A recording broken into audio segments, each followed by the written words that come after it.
Bonjour à toutes et à tous. Aujourd'hui, on va s'intéresser à un objet qui, à première vue, a l'air tout simple, un vase de l'Égypte ancienne. Mais comme on va le découvrir, cet objet est bien plus qu'un simple récipient. C'est une sorte de capsule temporelle, un vœu qui a été figé dans l'argile il y a des millénaires. Voilà la question qui va nous guider. En décryptant cet artefact, on va essayer de résoudre une énigme vieille de 3000 ans.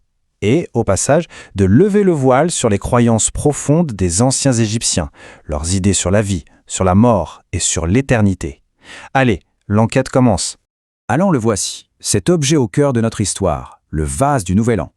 Chaque détail, que ce soit sa forme, ses décorations, absolument rien n'a été laissé au hasard. C'est un véritable langage symbolique qu'on va décoder ensemble, pas à pas. Ce vase, il faut vraiment le voir comme un rébus. Chaque élément a une signification bien précise.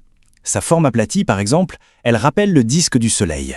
Son col, c'est une tige de papyrus, le symbole de la vie. Il est aussi orné d'un collier de lotus, une fleur qui est directement liée à l'idée de renaissance. Et puis, de chaque côté, 2 gardiens veillent. Et ces gardiens, justement, sont super intéressants. Ce ne sont pas n'importe quels singes, ce sont des babouins solaires qu'on appelait les Katchés. Pour les Égyptiens, leur cri, au petit matin, c'était une façon de saluer la naissance du soleil. Ils sont donc des symboles vivants du renouveau de chaque jour, de la renaissance perpétuelle. Et là, avec l'inscription, tout devient clair. C'est un vœu écrit noir sur blanc. On invoque Amun, le dieu suprême, pour une bonne année. Et l'adoré, c'est qui ? Eh bien, c'est la déesse Hathor, la déesse de la joie, de la fête, mais aussi une protectrice dans l'au-delà. Le vœu est donc double. Il s'agit d'avoir la prospérité sur terre, mais aussi la protection divine. Bon, pour vraiment saisir la portée de ce vœu, il faut qu'on se plonge dans le contexte du Nouvel An égyptien. Parce que tout, absolument tout, n'était pas lié à un calendrier qu'on aurait inventé, mais au rythme d'une force bien plus puissante qu'eux, le Nil. L'année égyptienne, en fait, elle était rythmée par le fleuve, divisée en 3 saisons. Le Nouvel An, ça commençait en juillet avec Akhet, l'inondation, qui rendait les terres fertiles. Ensuite venait Péret, la saison où on plantait, puis Shemou, la saison des récoltes. Le temps lui-même était un cycle de mort et de renaissance, un cadeau du Nil. Et c'est là que les symboles sur le vase prennent tout leur sens. Le col en papyrus, ce n'est pas juste une déco, ça représente la vitalité des marées du Nil. Le collier de lotus qui s'ouvre et se ferme avec le soleil, c'est une métaphore parfaite de ce cycle éternel. Ce vase, en fait, c'est une prière pour que la vie, cette vie offerte par le Nil, continue encore et encore. Mais alors, et c'est ça le point vraiment crucial, ce souhait pour une bonne année, ce n'était qu'un début. Parce que dans un contexte funéraire, cette même idée va être poussée à une échelle qu'on a du mal à imaginer. Regardez un peu cette comparaison.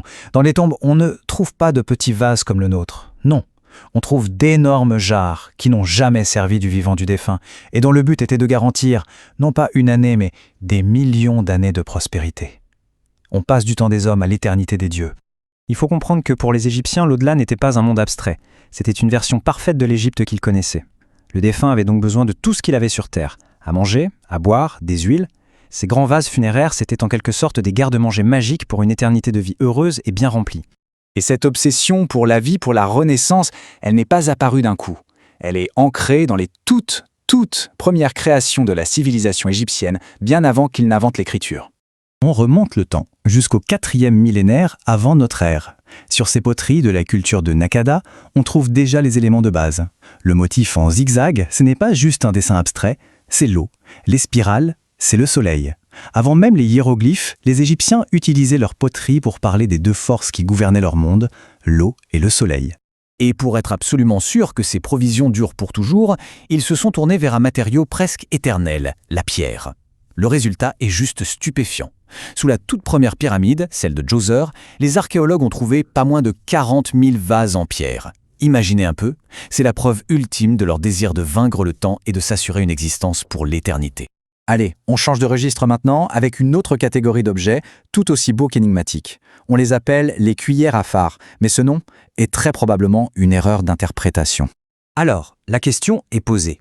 Est-ce que ces objets étaient de simples accessoires de beauté pour les dames de la haute société, ou est-ce que leur fonction était en réalité bien plus sacrée ? Ces tableaux résument bien le débat. La théorie de la cuillère à cosmétique, elle nous vient de Champollion au XIXe siècle.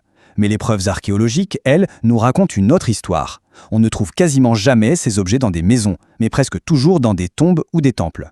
Et le plus gros indice, c'est une inscription très rare qui souhaite aux défunts de respirer l'odeur de la myrrhe. Il s'agissait donc plus sûrement de cuillères rituelles, pour présenter de l'encens précieux aux dieux ou aux défunts. Pour finir, on va s'attarder sur un véritable chef-d'œuvre qui à lui seul résume tous les thèmes qu'on a vus jusqu'ici, l'eau, la vie, la beauté et le rituel. La voici, la cuillère dite de la nageuse. Et ce n'est plus seulement un artefact, là c'est une véritable sculpture miniature, le sommet de l'artisanat égyptien du Nouvel Empire. Le niveau de sophistication est incroyable, la figurine elle-même est en os. Sa perruque est faite en ébène, un bois importé qui coûtait une fortune, et le récipient qu'elle pousse devant elle est une fleur de lotus, qui a été délicatement teintée pour rappeler les couleurs de l'aube. C'est un objet de luxe absolu, c'est certain.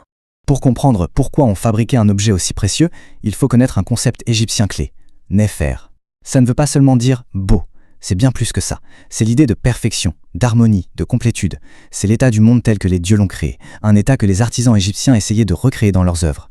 Et c'est là que tout prend son sens. Cette cuillère, elle dépasse sa simple fonction. Ce n'est pas juste un bel objet, c'est une incarnation de la perfection, une sorte d'offrande magique qui, par sa propre perfection, était censée fonctionner pour le défunt pour toujours. C'est l'art mis au service de l'éternité.